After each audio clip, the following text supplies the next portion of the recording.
Well, if you are joining us, you're also joining us amid dramatic scenes in this year's Rev 11 IPL, with the second match of the day also going to a super over. Well, yeah, we're not making this up, this is not scripted. But in terms of how this happened, let's quickly give you a recap of the Mumbai innings. Youngster Arshdeep got the prize wicket of skipper Rohit Sharma, bowling a beautiful leg cutter. Suryakumar Yadav was the next to fall after he closed the face of his bat early, giving a tricky catch to Murugan Ashwin. Arshdeep continued his good spell and got the wicket of Ishan Kishan as well. Krunal Pandya attempted to clear the boundary but failed to do so, getting out for 34 runs. His brother Hardik Pandya did not need any time to set himself in, hitting a six off the very first delivery he faced. The Cock managed to get to his 50 in just 39 deliveries. But Hardik Pandya had to depart soon after, with the catch being taken by the safe hands of Nicholas Pooran.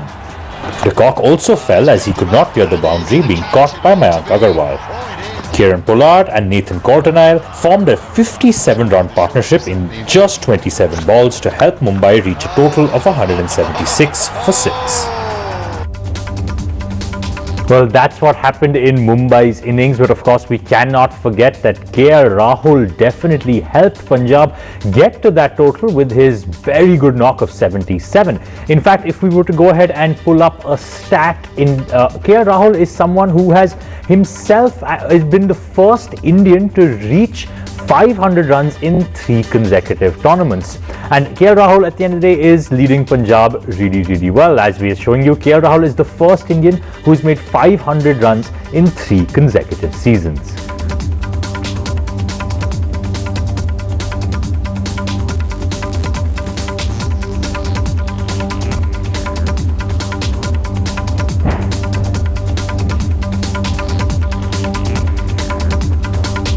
Well, we're going to have a very animated discussion considering the match is still on, and we are joined by Mr. Nikhil Naz, who is a cricket journalist, as well as 2 fans, Vinesh Prabhu and Anmol Verma. Vinesh Prabhu and Anmol Verma, both part of the Bharat Army. Vinesh Prabhu is a Mumbai fan, while Anmol Verma is, of course, a Punjab fan.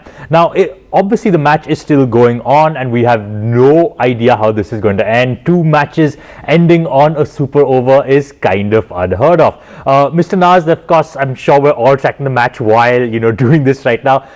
Do you think that this was one of those things that you saw coming? Because Punjab definitely paced their innings quite well, and maybe Maxwell getting 1 run, just considering he's being out for a duck. I mean, he's not had the best of form. What did you expect in terms of Punjab's chase? Did you think that they would make it this far?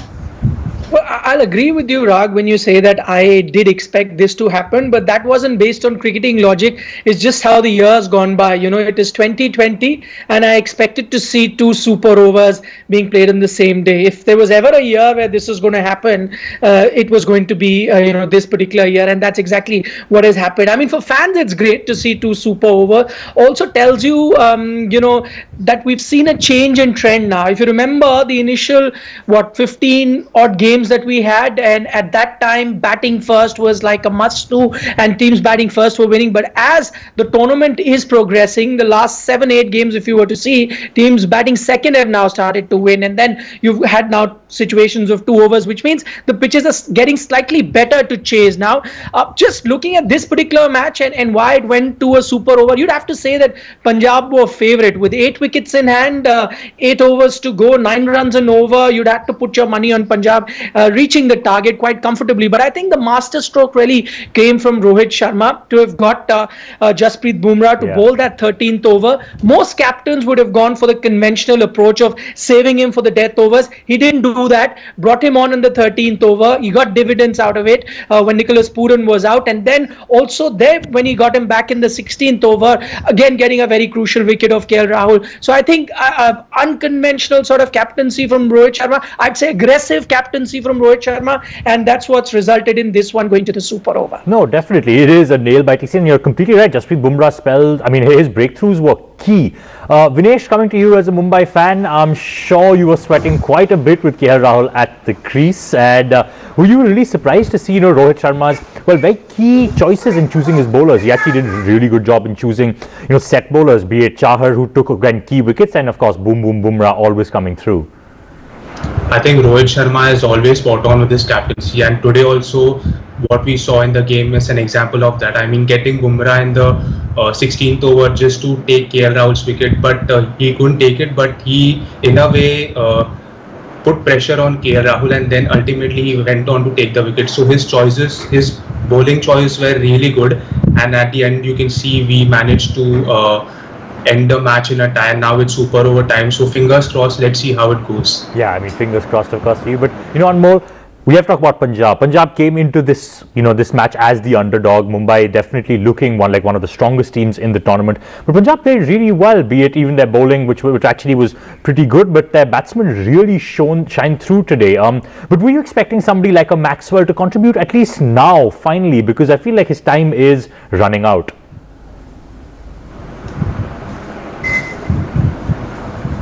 Anmol? Oh yeah. Sorry. Yeah, no, I'm just asking, as a Punjab fan, do you feel like Maxwell's time is running out? Because the team has given him a lot of now chances, and even one run today could have definitely added a lot. Yeah, I was pretty much sure that Maxwell will perform today.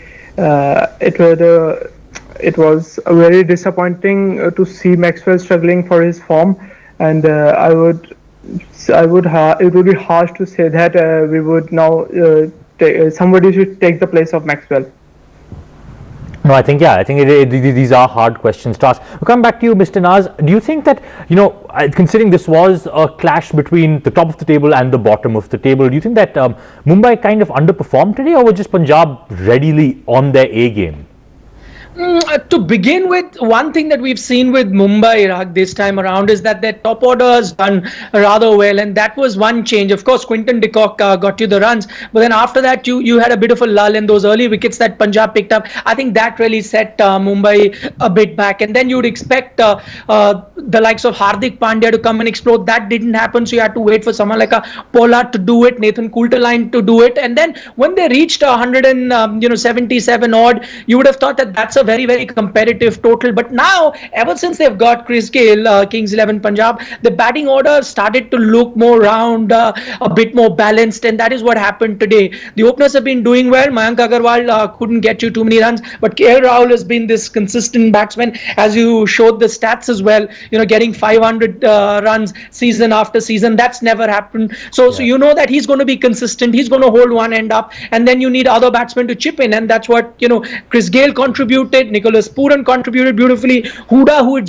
been brought into the team, didn't get chance in the first few games. He contributed as well. So I think the batting order is beginning to look slightly better for Kings 11 Punjab. One wonders if they had done these changes at the start of the tournament, what may have been the result. But then, yes, you spoke about Maxwell. I think, it's been a very long time that he's surviving in the playing 11 based on his reputation. I remember the season with Kings 11 Punjab when he was actually dropped. That was the time about 3 or 4 seasons ago when Virender Sehwag was also attached with the Kings franchise, and he's the one who took that hard decision to put Maxwell out of the playing 11, and similar decisions would have to be taken. We've seen it with other franchises drop some top players, and imagine this is a franchise that didn't take Chris Gayle in because they couldn't fit him in. So I mean, clearly you could give him a sort of a warning, make him sit for a few games, and probably that may just fire him up, and he comes and performs just the way he's been doing for Australia rather recently. Yeah, no, I think it sometimes does require a shock of a player, you have to perform now, and maybe dropping him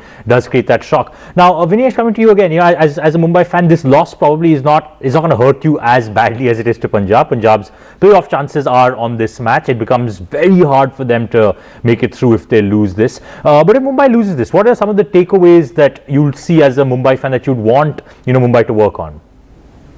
Has to be the fielding. I mean, we dropped almost 3 to 4 catches, and they say catches win matches. We saw yesterday CSK giving Shikhar Dhawan 4 lives, and then he went on to score a century, and ultimately CSK lost the match. So if I have to take that one key element in this game which we could improve on, that has to be the fielding, or else we were brilliant throughout the game. So fielding, if it would have been a bit better, then we would have maybe won this match by now.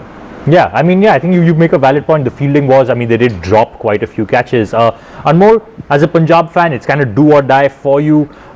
If you lose this game, I mean, there are still statistically chances, like there are chances that you can make it through to the next round, but it becomes significantly harder. But what would be some of the key takeaways as a fan that you have? Because Punjab hasn't actually played that bad. In fact, according to me, in my recent memory, I don't think there's ever been an 8th place team that has probably performed as well as Punjab. They've just been unlucky on many occasions.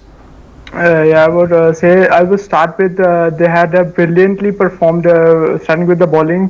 They had brilliantly bowled and took the 3 wickets in the power play. After that, the batting was also pretty good.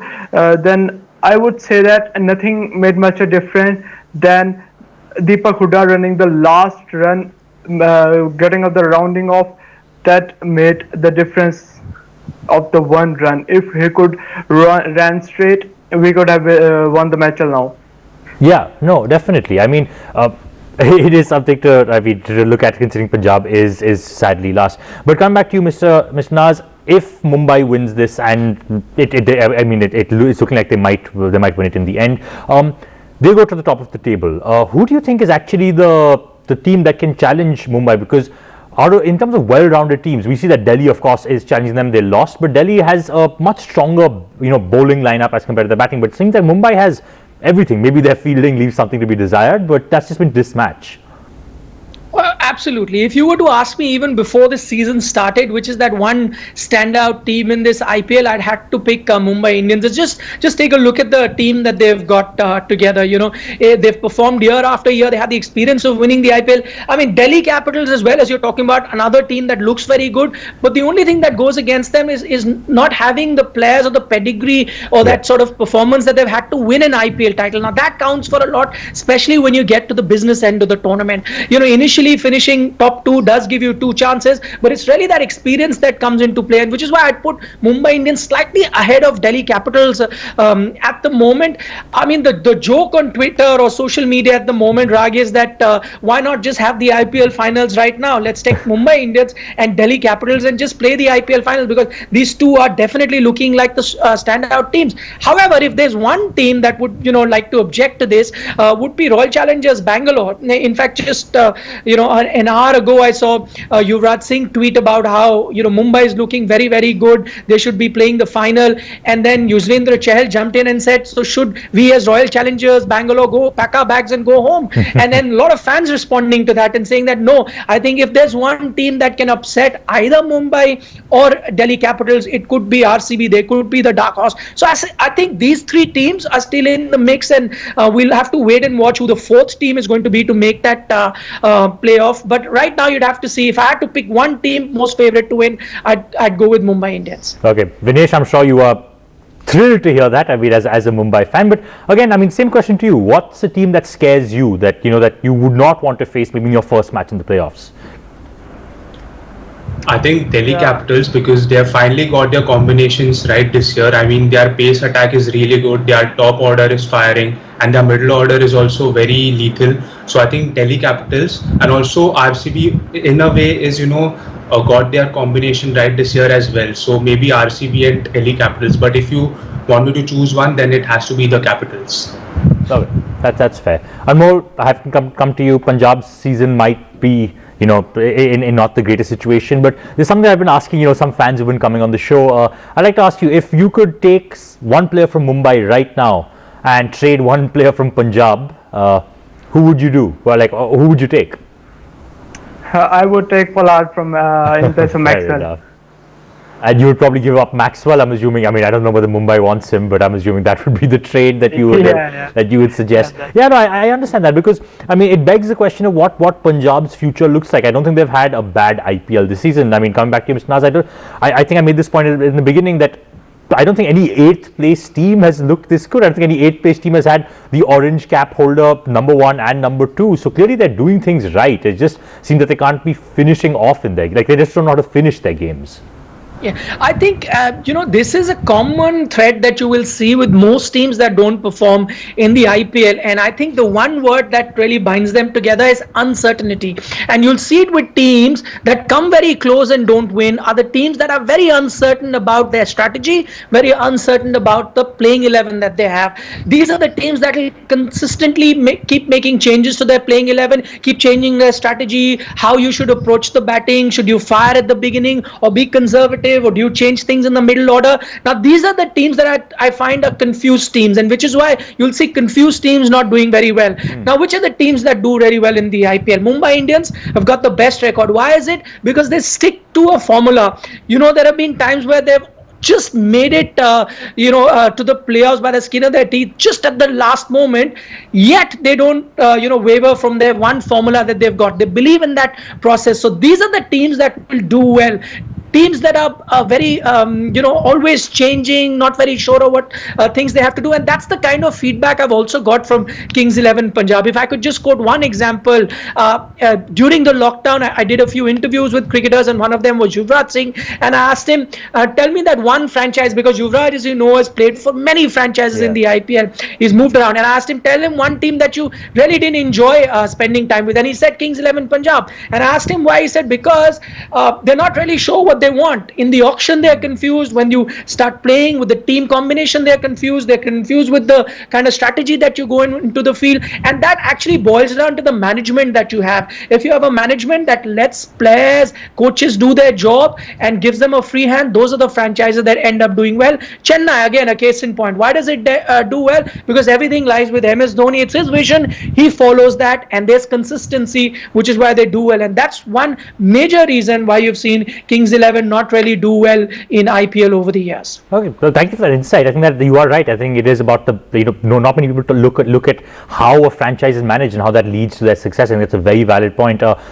Dinesh, just to conclude, since we have to wrap up, things are looking kind of tight right now for Mumbai. They are not managing to score a whole lot in the super over. Are you worried? I think it's a tie right now, and maybe they are having another super over if I'm not wrong. There's a run-out appeal going on. Yeah. Let's see. Yeah, fair enough. Anmol, any last words for, as a Punjab fan, some hope? Yeah, I am having the hope from the very first over of the match, and now I have seen that Mohammad Shami bowled superbly well in the super over. I think that we can take the match. Okay, well, thank you so much for joining us, guys. I mean, I'm not going to keep you from the match. Please, you can go back to watching. Thanks so much for joining us, and with your insights. Thanks. Thanks. Well, don't go anywhere, because we'll be right back after a very short break.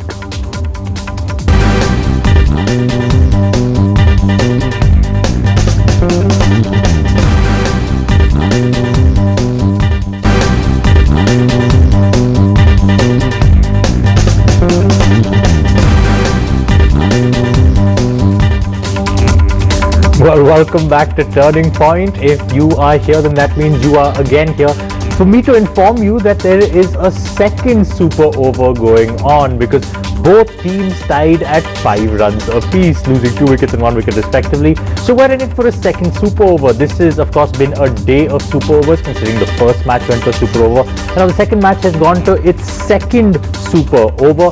So at the end of the day, this is just a good game of cricket, and it's just very entertaining for everyone, irrespective of who wins. Mumbai versus Punjab. Mumbai does not need the win as much as Punjab. So if you're a Punjab fan, I really feel for you. If you're a Mumbai fan, well then let Punjab win maybe. Of course, no fan wants their team to win. No fan wants their team to lose. But that's all we have from Turning Point, considering this match is on to second super over. Go and watch the match. What are you doing over here?